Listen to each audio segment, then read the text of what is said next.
necrotério desativado, que permaneceu conservado.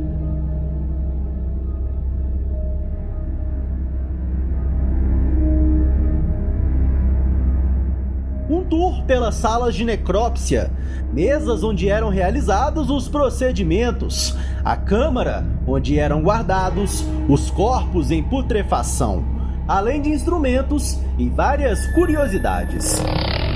Você acompanha a partir de agora o antigo prédio do IML. Uma das reportagens mais pedidas e uma das pautas mais curiosas abordadas aqui no canal. Voei mais de 900 quilômetros para produzir essa série especial. Eu sou Eberton Lopes e hoje eu vim te mostrar o antigo prédio do IML de Curitiba. Você vai fazer um tour pelas estruturas do local que era utilizado pela Polícia Científica do Paraná para a perícia em corpos. E também vai conhecer as estruturas, os equipamentos utilizados na lida com os cadáveres. Está bem interessante, para não perder, acompanhe até o final, mas antes deixe o seu like, inscreva-se no canal e ative as notificações.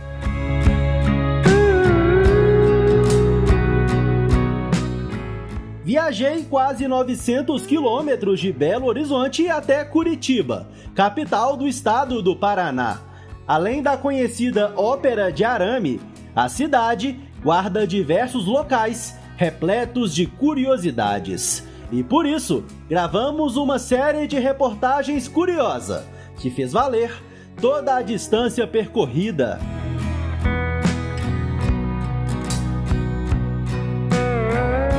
Esta é a fachada do prédio que abrigava um antigo necrotério. Era neste local que funcionava o Instituto Médico Legal, onde se realizavam perícias em cadáveres, partes de corpos, ossadas e em pessoas vivas, além de exames complementares nas áreas de anatomia patológica, toxicologia, química legal e sexologia forense, requisitados por autoridades policiais e judiciárias, necessários aos esclarecimentos dos processos policiais, judiciários e administrativos. Recebemos vários pedidos para gravar no IML e aqui estou em Curitiba, capital do Paraná, prestes a entrar no prédio que era utilizado pelos peritos para desempenhar os trabalhos de medicina legal.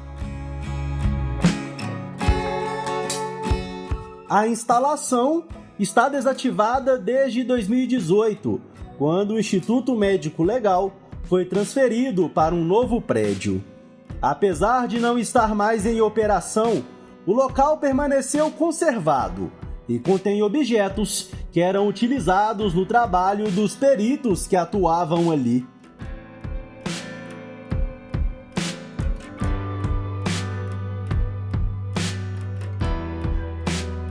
Quem me recebe é a Fabiola Schutzenberger, diretora do Museu Paranaense de Ciências Forenses, que é a responsável pela preservação do local e pelas visitas guiadas ao antigo necrotério. Fabiola Schutzenberger, acertei? Acertou. Acertei. Fabiola, primeira pergunta. De onde surgiu essa ideia de criar um museu do IML?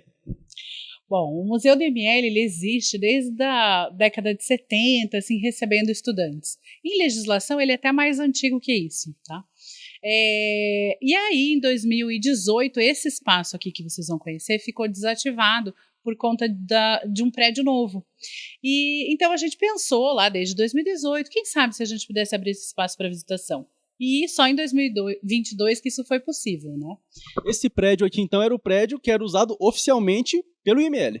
Exatamente. Esse prédio aqui foi utilizado pelo IML de 1975 até 2018. Por que saiu? Porque ele foi substituído por um prédio melhor, né? Porque ele foi dimensionado para uma população de 1975. E em 2018 ele já não comportava mais de maneira eficiente, né? Tudo que precisava ser feito.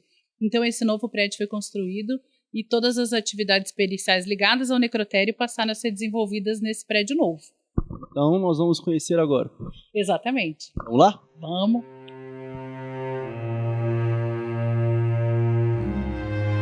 Aqui já é a entrada do museu já. Isso, exatamente. A entrada do museu ela fica onde realmente os corpos davam entrada aqui no IML, né? Então, os corpos davam entrada por aqui e aí seguiam para diversos tipos de exame, dependendo do estado do corpo, dependendo das características daquele cadáver.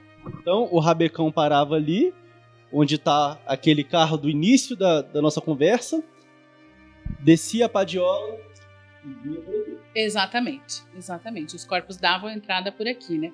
Era feita também uma documentação, né, toda de entrada, né, desses corpos aqui numa sala ao lado, que por enquanto ainda não integra o museu, então a gente não vai poder conhecer, né, mas as dependências de onde aconteciam efetivamente as necrópsias e também a guarda dos corpos, eu vou mostrar para você.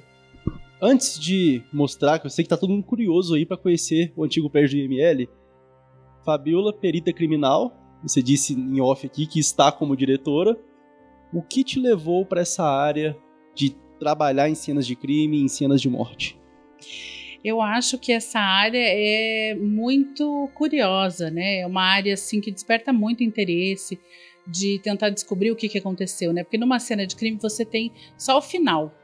E aí o perito vai ter que descobrir ou tentar descobrir tudo o que aconteceu para que aquele produto final acontecesse, né? Então eu acho que é muito... Como que eu posso dizer? Desafiador?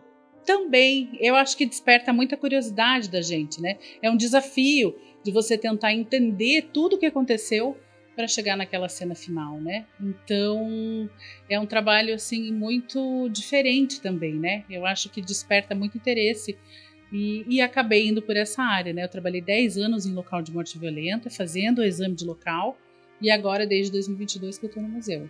E teve algum atendimento que você fez que te marcou mais? Sempre tem, mas eu não queria falar sobre isso.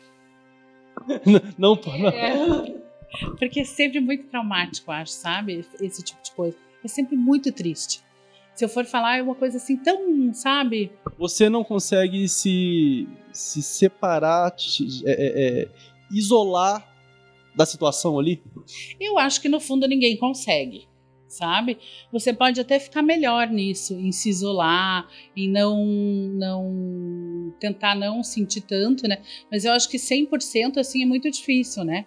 E nem deve, né? Porque a partir do momento, se você se isola completamente, se nada daquilo te atinge mais, é um problema. Perdi o senso de humanidade, né? Acho que sim, Então, na verdade, por mais que a gente fale, a gente não pode se deixar afetar e tal, o dia que a gente não se deixar afetar, eu acho que tá o problema. Né? Mas ainda hoje, você que hoje está cuidando aqui dessa gestão do museu, quando você lembra dos casos que você já atendeu, você ainda se toca por isso?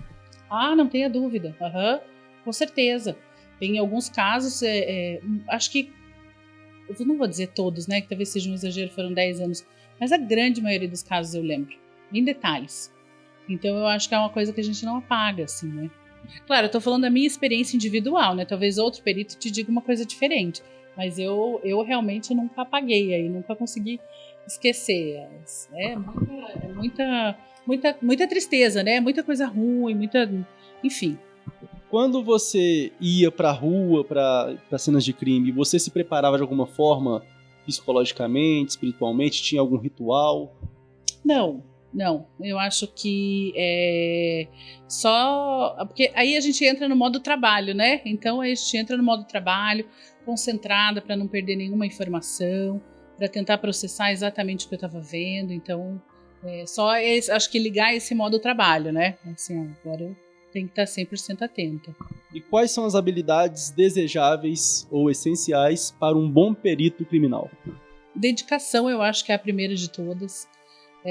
Porque as outras coisas eu acho que a gente aprende também, né? Dizer assim, eu acho que é uma pessoa que tem que ter boa atenção, bom nível de atenção, mas eu acho que isso a gente também pode treinar, né? Desde que você seja dedicado. Então eu acho que dedicação é uma boa característica. Agora que eu conheci a Fabiola, eu quero conhecer o museu aqui. Ia colocar ela numa saia justa aqui, não vou falar, mas é isso, nosso trabalho é esse, né, Fabiola? Tá certo. Você perguntou, mas eu realmente, né, acho que... E também deixa um clima tão triste essas, né, que eu prefiro falar sobre a profissão no sentido mais genérico, de ciência e tal, do que exatamente, assim, esses detalhes. Certíssimo. Vamos lá? Então, como eu te falei, os corpos davam entrada por aqui, e aí, dependendo do tempo de morte, eles seguiam caminhos diferentes, tá? De maneira simplificada isso, né?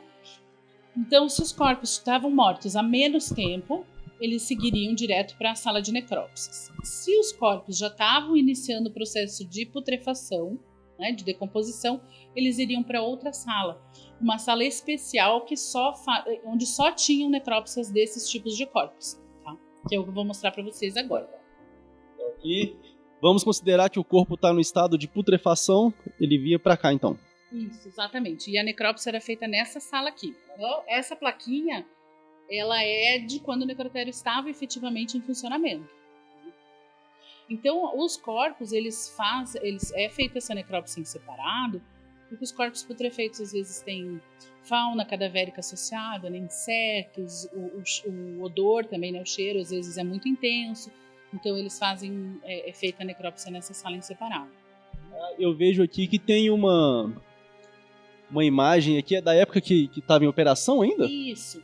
Você vai ver em vários lugares aqui durante a visita que a gente tem imagens originais do necrotério em funcionamento, né? Aqui, eu posso entrar? Pode sim. Com licença, vou pedir para você me acompanhar aqui, Fabíola, você que é a nossa anfitriã. Essa aqui, para quem acompanha o canal, já viu uma mesa parecida com essa, que é utilizada nas funerárias, né? A mesa de trabalho de tanatopraxia. É bem parecida também, né? Sim, é a mesma. Essa aqui é a mesma. Vocês vão ver lá na outra sala que é uma mesa um pouco diferente, né? As mesas lá são mais complexas. Mas essa aqui eu acho que é igual, na verdade. Isso aqui é iluminação? Iluminação. Olha assim, uma mega iluminação, hein?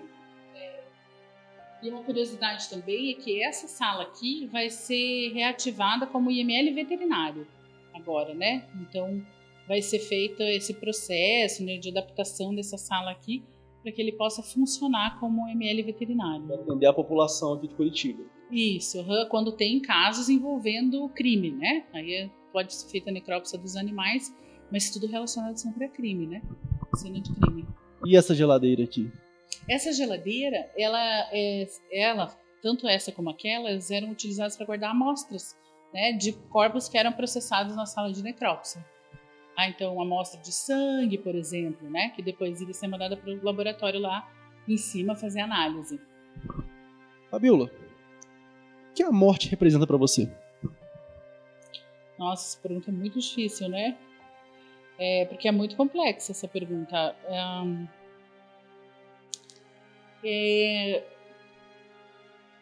Eu acho que quem trabalha com morte, né, com a morte, acaba pensando muito sobre o assunto, né?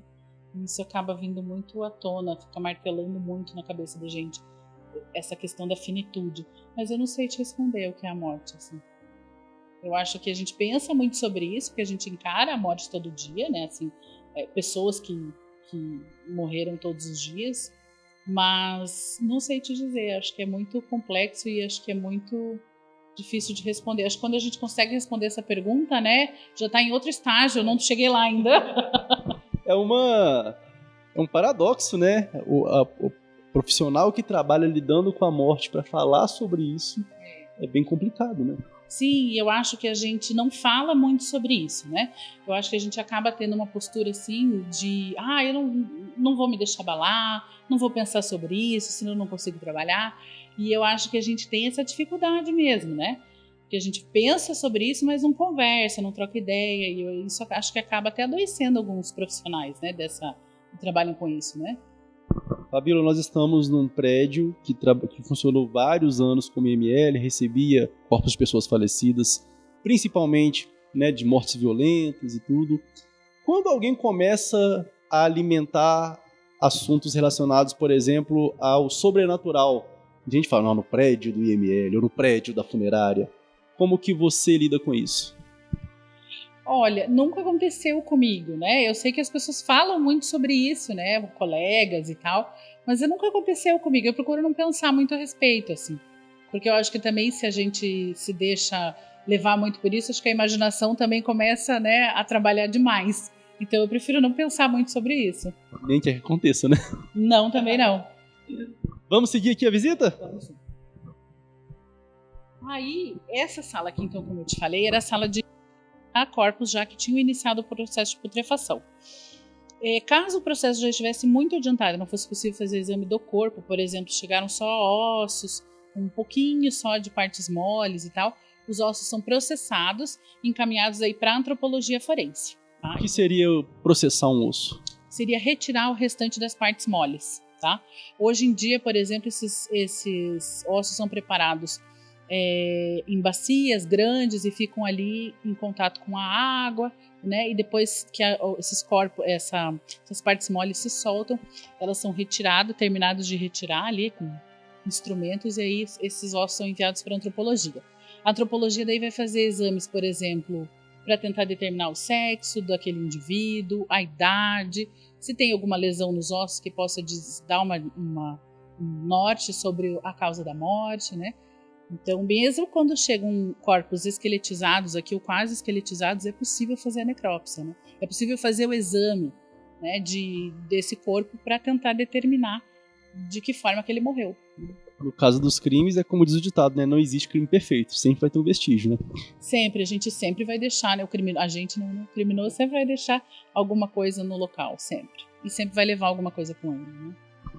Essa parede aqui é uma linha do tempo? A gente colocou aqui alguns fatos importantes para a necrópsia, né? Como o Museu de Ciências Forenses, ele engloba todas as áreas da polícia científica. Mas esse espaço aqui é específico da necrópsia, né? Então essa linha do tempo é uma linha do tempo relacionada a isso. Então o primeiro exame de necrópsia que a gente tem notícia em Curitiba aconteceu em 1878.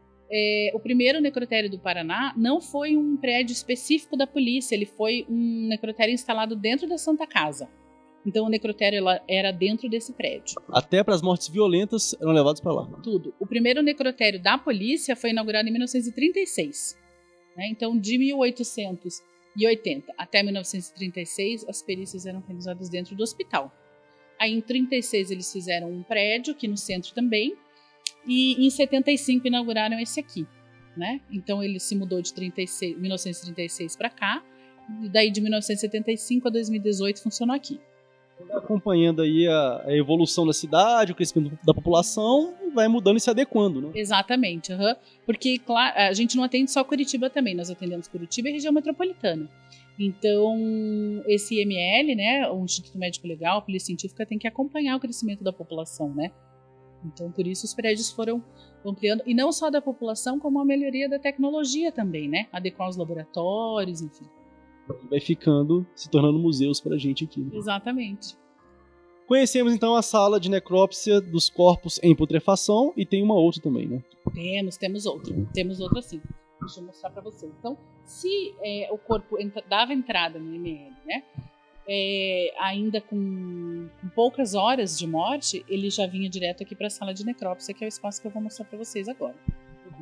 Aqui é o corredor também, né? Isso. Olha. Esse corredor aqui é o mesmo, né? E aqui a gente tinha uma balança para pesagem dos corpos quando eles davam entrada. E essa porta ali atrás era aberta e dava acesso ali à parte de trás, né, do prédio, onde eram armazenadas macas. Não, Marco, mostra pra gente aqui, por favor. Aqui, ó, essa rampinha desse espaço aqui que tá meio cortado aqui na cerâmica, aqui era a balança onde os corpos eram pesados. A rampinha era pra ajudar, pra não fazer tanta força, né? Preservar a coluna. Exatamente, dos servidores, né? Vamos conhecer a próxima sala? Vamos lá? Aqui a gente tem um forno onde eram incinerados excessos de amostras de droga, tá? Por exemplo, eles mandam para exame 1 quilo de droga, né? A gente pega uma amostra, avalia, guarda uma amostra de contraprova, né? E o restante desse material não vai ser periciado. Então ele precisa ser descartado de maneira adequada. Então, antigamente, quando esse prédio foi inaugurado, isso era feito nesse incinerador. Eu posso entrar? Pode. Marco, me acompanha aqui, por favor. Eu quero mostrar de perto aqui, porque nós gravamos em um crematório aqui em Curitiba e os controles são bem parecidos, ó. Olha só. E aqui eram colocados, então... E aqui só drogas mesmo. Sim. Tem partes humanas. Marco, chega... Ah, é assim que abre, ó. Aqui, ó.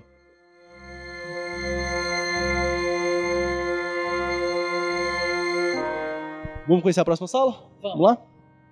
Essa geladeira é uma geladeira específica para corpos em putrefação também, né? Para que eles ficassem separados aí do restante dos outros corpos pelos mesmos motivos, né? O odor, enfim. Né? Então eles ficavam armazenados aqui. E é como se fosse aquela câmara fria que nós vemos em frigoríficos, específico do IML. Exatamente. É uma câmara única, né? Então ela era refrigerada, todo o espaço era refrigerado, né? Aí vou mostrar para você também a outra sala, que daí era individual. Eu quero só mostrar aqui, ó, que olha só que interessante. Ainda está aqui o equipamento utilizado para refrigeração. Aqui as prateleiras onde eram colocados os corpos. Tem até uma etiqueta aqui de identificação que não foi utilizada. Ela foi esquecida aqui, mas não foi utilizada. Não está preenchida, olha. Aqui tem isso aqui, eu acho que é do SAMU de Curitiba. Tem aqui uma maca do SAMU. É bem interessante a gente ver como que a história fica literalmente impregnada no imóvel, né? Sim. Aqui os detalhes da porta aqui, ó. As marcas do tempo, né? É muito tempo de funcionamento, né? Muito tempo de história tem esse prédio. Uma curiosidade aqui, ó. Aqui em cima, nessa telinha de LED aqui, é que ficava marcada a temperatura dessa câmara fria. Porque lá no crematório, eles não podiam congelar o corpo. Aqui congelava o corpo? Não, também não. Então se seguia a regra do crematório entre 3 e 5 graus que ficava. De maneira que se houver o congelamento, não tem problema também. Porque já passou pelo exame de necrópsia, o corpo já foi... as provas que precisavam ser, né, colhidas já foram colhidas. Então se acontecer, não tem problema. Então essa parte aqui seria a parte do armazenamento dos corpos, né? Quando eles... por exemplo, um familiar não vem reconhecer o corpo, né? Esse cadáver vai ter que ficar um tempo a mais no IML, eles eram acondicionados aqui. Essas são aquelas geladeiras que nós vemos em filme. Isso, exatamente. Hoje em dia a gente só tem 39, acho que 39, mas originalmente eram 69 câmaras frias, né? Esse espaço aqui à nossa esquerda tinha mais uma fileira de geladeiras, né? De câmaras frias. E foram desmontadas, né? Então só temos essas 39 hoje em dia. E continuarão preservadas aqui como parte do museu. A gente espera que sim, né? A gente espera que a gente possa manter esse espaço preservado. Vamos, né? E elas funcionam ainda? Olha, elas estão desativadas. Então a gente até desligou a parte elétrica delas para não correr risco também, né?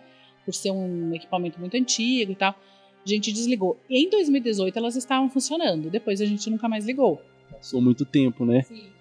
E agora aqui, o Marco tá mostrando pra gente ali que é a foto de... É um perito que tá... Eu não cheguei a conhecer esse servidor, que essa foto foi muito antes de eu entrar, foi em 1999. Mas eu imagino que seja um auxiliar de necrópsia, né? Um agente de perícia. Ele tá ali, e aqui é uma representação do que seria um cadáver. Representação, né? Representação, é papelão. É papelão. Então, a gente colocou só para os visitantes, né, poderem ver, enfim, sentir um pouquinho mais como era isso aqui em funcionamento, né? Mas é uma representação só. Eu posso empurrar? Pode. A experiência de empurrar um pseudo corpo, né? Na geladeira do IML. Aí, como é que empurra? Assim. Aí. Ó, aí. Força mesmo. Desse jeito. Nossa, dá uma... Vou pedir pro Marco chegar mais perto aqui pra mostrar a estrutura aqui de como que é a geladeira. Dá pra ver aí, Marco? Eu vou voltar o nosso pseudo corpo pro lugar, porque quando você chega na casa de alguém, você tira do lugar, você volta pro lugar, né? Então, ó, vamos voltar. E aqui tem uma outra. Isso aqui se chama padiola também? Maca mesmo, né? Então aqui as macas. Ah, porque aqui são vários. São três Sim. O cheiro lá de dentro é um cheiro de... né? Nossa. Aqui, o marcador de temperatura tá aqui. Eu não consigo explicar o cheiro que eu senti ali agora. O que ficou ali? O cheiro de quê? De produto de limpeza, porque isso tudo foi higienizado, né? E dos corpos, né? Eu acho que ainda existe um cheiro, um odor residual, acho, né? É que é um cheiro... Eu nunca senti esse cheiro na vida, tá? E não quer sair. O cheiro daqui, hoje em dia ele não tem mais, né? Só ali mesmo, na câmara fria. Lá dentro. Isso, também, né? exatamente. Mas no prédio em si, a gente não tem mais, né? Quiser visitar, pode ficar tranquilo, pode vir visitar que não tá... Aqui também são as mesas de trabalho iguais às das funerárias, né? Nessa parte aqui, na verdade, não era feito, era só os corpos esperavam aqui, né? Por exemplo, se tinha uma família para reconhecer o corpo, eles eram encaminhados ali para um espaço que depois eu te mostro, onde a família reconhecia o corpo. Se não, eles iam permanecer aqui armazenados até, né, algum familiar vir procurar, né, enfim. Mas a necrópsia mesmo acontecia na sala ao lado. Então, essa mesa tá aqui agora só para compor mesmo do museu mesmo, né? Isso, exatamente. Uhum. Eu vejo que tem 3 aqui, uma mais alta, uma mais ou menos e uma outra que parece ter um aparato ali. Isso, aquela última, ela é para a pessoa não precisar fazer força para colocar na gaveta de cima. É só um elevador do corpo, na verdade. Elevador mesmo. Isso, uhum. Ele não está mais funcionando, mas era utilizado para isso, né? Para conseguir colocar o corpo ali em cima com mais facilidade. E a altura das mesas, na verdade, é ao acaso. Assim, depende do processo de compra que foi feito, então... Porque às vezes, dependendo aqui, ó, se eu for pensar na minha altura, essa aqui, eu preciso o Marco mostrar aqui para poder comparar, para eu trabalhar num corpo aqui ficaria mais fácil, né? Agora ali já teria que dar uma... Agora eu quero mostrar de perto aqui, Marco, que é legal aqui, ó, o nome da marca do equipamento. Necrofrio. Bem sugestivo, né? Então, aqui os corpos viriam para cá depois da necrópsia, né? Ao final ali, só para ficarem armazenados caso não tivesse um familiar, né? E aqui... todo mundo se assusta. Inclusive eu, às vezes, estou passando distraída ali, às vezes eu me assusto também. Parece que tem um moço em pé ali. A gente montou como um pequeno cenário, né? Para que também as pessoas pudessem entender como isso funcionava, né? Então a gente tem os jalecos pendurados aqui, algumas fichas, né? Que estão preenchidas pela gente mesmo, né? Não é nenhuma ficha original, claro. Então a gente só fez o preenchimento para que as pessoas pudessem entender um pouquinho melhor como que era feito esse trabalho aqui nessa sala, né? Então daí a gente tem esse servidor ali de azul, né, uniformizado, que faria as necrópsias, e também tem ali um cadáver também cenográfico, né, só para ensinar mesmo. Ô, Marco, mostrar aqui, por favor. Tem meio que um gabarito, né, que quem que é o legista que faz esse trabalho? Sim, o legista e o agente de perícia, né, de necrópsia. O agente de necrópsia vai abrir o corpo, né, vai localizar projéteis, enfim, vai estar participando de todo esse processo. E o médico legista vai fazer o laudo, vai ver qual foi a causa da morte, né? Vai, por exemplo, marcar, né, nessas folhas onde foi exatamente ali, se foi por arma de fogo a morte. Então ele vai marcar lá onde tem uma entrada de projétil, onde tem uma saída, né? Vai marcar em detalhes onde estão essas lesões. Então aqui ele consegue ter exatamente aqui, ó, parietais, occipital, temporais, nuca e tudo isso marcadinho aqui, que facilitando a hora de escrever o laudo, né? Tem tudo certinho. Aqui no rosto tem ainda as divisões do rosto aqui, ó, frontal, orbitárias, parietal, nasal, temporal, auricular. Muito interessante, viu? Isso aqui é o que? Uma folha de ponto? Parece uma folha de ponto, né? Sim, seria uma escala. A escala dos servidores. Exatamente. Aqui é o preenchido que... É cenográfico, né, gente? Só para o pessoal sentir um pouquinho mais como era a rotina, né? Agora há pouco a Fabíola estava falando sobre a parte cenográfica aqui, dos manequins e tudo. É ali, ó, tipo o Marco mostrar pra gente aqui mais de perto. Aqui, um pseudo corpo, assim como lá na câmara fria. E aqui um servidor altinho, né? Um servidor figurando aqui que estaria trabalhando numa perícia num corpo aqui no IML. Vou pro ladinho da Fabíola aqui, porque essa mesa aqui me chamou a atenção, porque ela tem um aparato diferente aqui. Isso. Muitas vezes é necessário fazer ali o exame do interior do crânio, né? Então esse crânio tem que ser seccionado. Então esses instrumentos, esse aparato aí era utilizado para fixar mesmo o crânio. Então seria fixar para poder serrar mesmo. Uhum. Porque se não tiver um apoio, não vai. Você pode até machucar a mão também ali, né? Fazendo esporte. E aí você estava falando das alturas, né? Das pessoas, a altura da maca e tal. Quando era uma servidora, normalmente mulher, né? Tem menos estatura, mais baixinha, era utilizada aquela escadinha ali, às vezes, para a pessoa subir e ficar mais alta, né? Porque as mesas são altas, né? Então essa escadinha era utilizada aí para isso também. Aqui, ela subia aqui e... pra tudo dar-se um jeito, né? Porque essas mesas, elas não têm regulagem de altura, né? Então a regulagem tinha que ser da pessoa. Ali eu vejo uma maca também. Essa maca é de veículo. É do rabecão. Aham. Aqui. Eu nunca vi uma maca de rabecão de perto. Vou mostrar aqui a estrutura dela. Ela tem umas rodinhas aqui, né? Pra ajudar a mover lá dentro. E quantas vezes não deve ter sido utilizada, né? A gente não tem estimativa a gente não fez, né? Essa estimativa que eu teria que levantar em vários documentos, isso, né? Mas eu fico imaginando quantas pessoas passaram por aqui, né? De 75 a 2018. Imagina quantas famílias passaram por aqui. Quantas histórias, né? Quantas histórias passaram por aqui, né? Muita coisa. Depois que o corpo ele passa pela perícia aqui, a família vai reconhecer. Ou é antes? Como é que é o processo? Normalmente depois.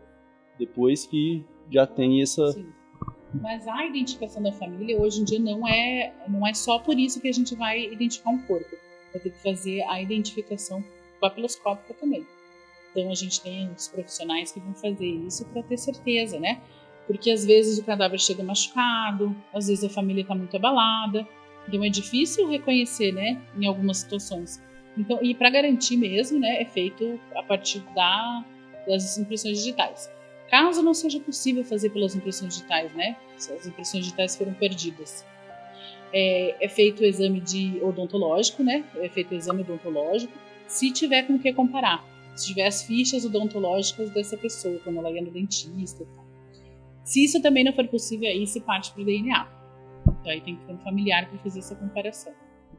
Vejo aqui uma curiosidade, nosso cinegrafista competentíssimo trouxe pra gente aqui. São os instrumentos utilizados no trabalho, né?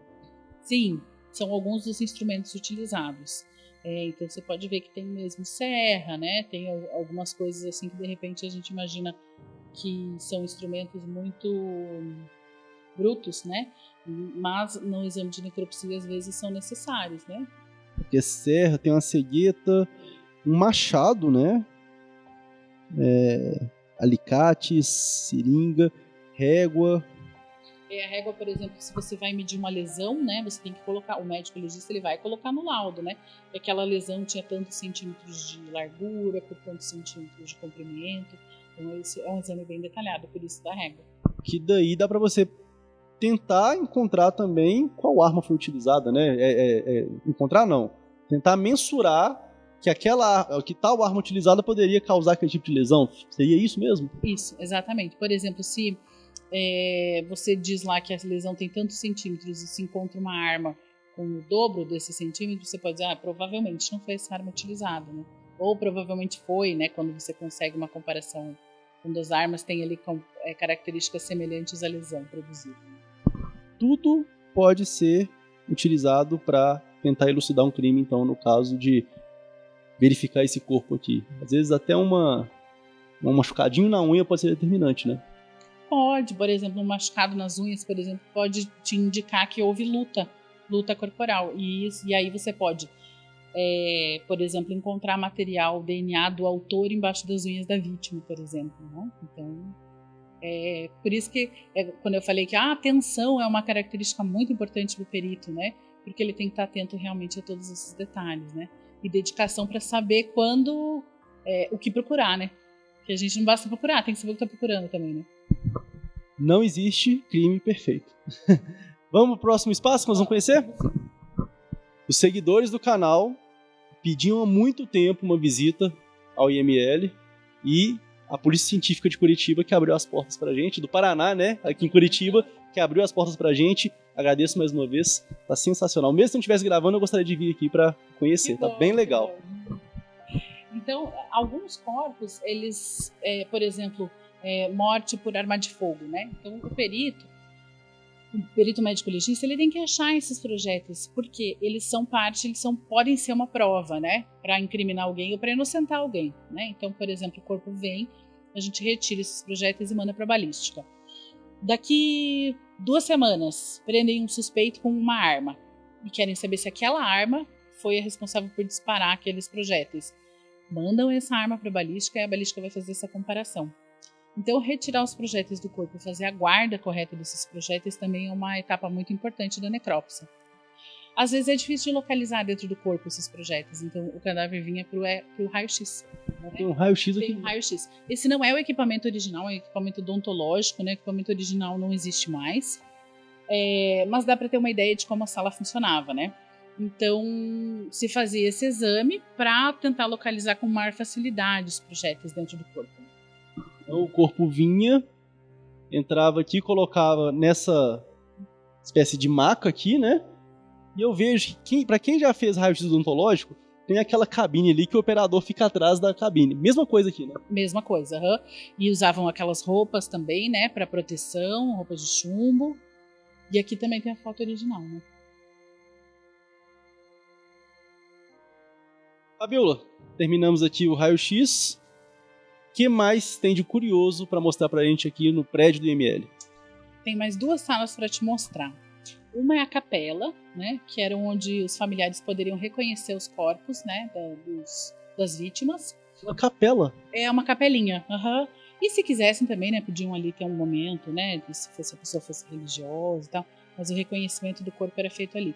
Hoje lá no prédio novo já é diferente, tem uma estrutura mais aprimorada, uma estrutura melhor mesmo para isso, né? Mas nesse prédio era feito ali. Então vou mostrar para você.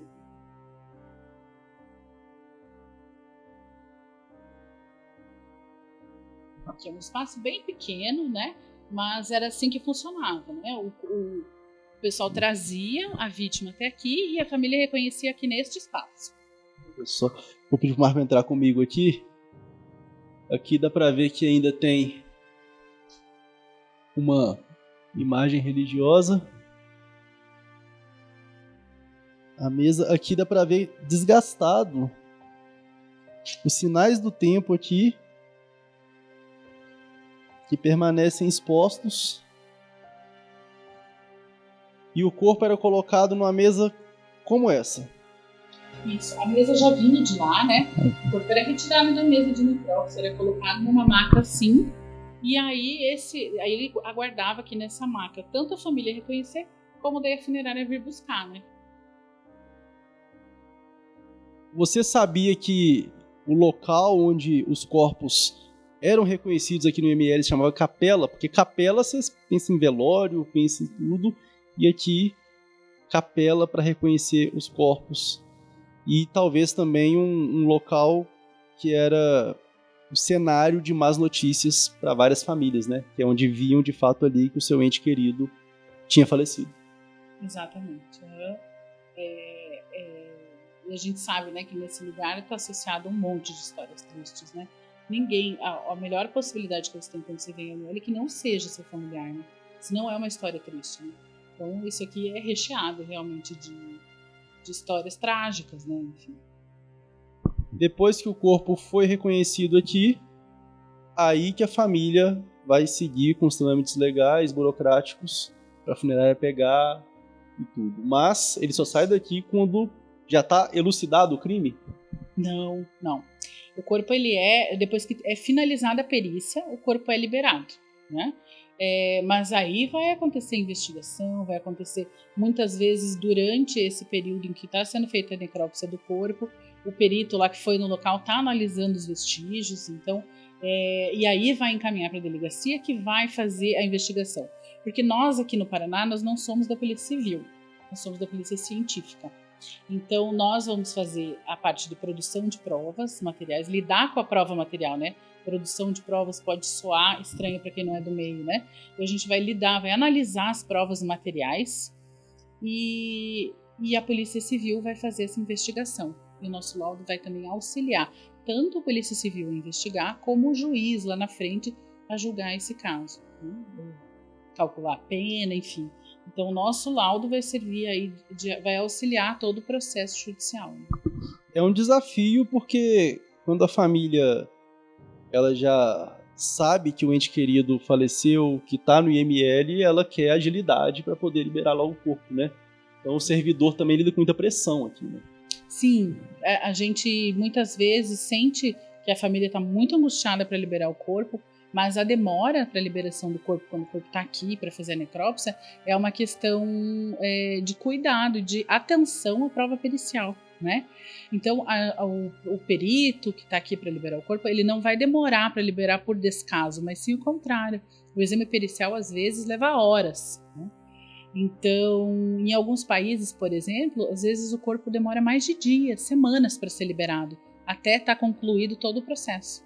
Então, aqui no Brasil não, né? A gente tem um trâmite diferente, a gente faz a perícia e libera, mas muitas vezes isso é demorado porque o exame de necrópsia requer muito cuidado, né? Requer muitos detalhes, então às vezes pode demorar algum tempo.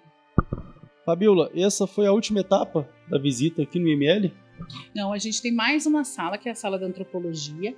Como eu comentei com você no começo, quando a gente recebe já um cadáver que está mais pré-esqueletizado, né, que já não dá para fazer o exame tradicional de necrópsia, os ossos são processados e são encaminhados para a antropologia. E eu vou mostrar a sala para você onde esse exame era realizado.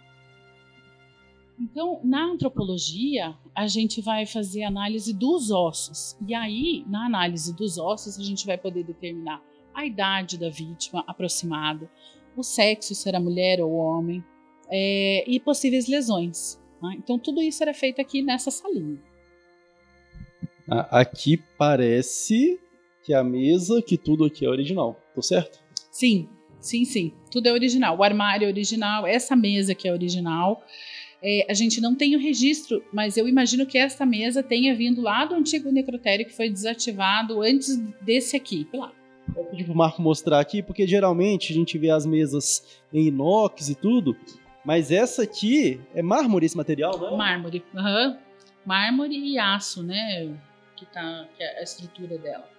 E dá pra ver aqui a engenharia, que esses sulcos aqui, esses vincos, eram usados justamente para os fluidos irem direto pro ralo, né? Muito interessante. E aqui tem um gabarito também do esqueleto humano, né? Isso. Esse cartaz aqui é muito antigo, né? A gente também, eu não tenho a data exata dele, mas ele é muito antigo, até pela grafia das partes do corpo a gente pode perceber, né? E esse aqui foi feito recentemente pelo pessoal da antropologia para explicar, né? Porque durante a visita aqui, a gente coloca uma ossada aqui para as pessoas poderem ver efetivamente como é o trabalho, né? Aqui é o armário também, que era utilizado na época, né?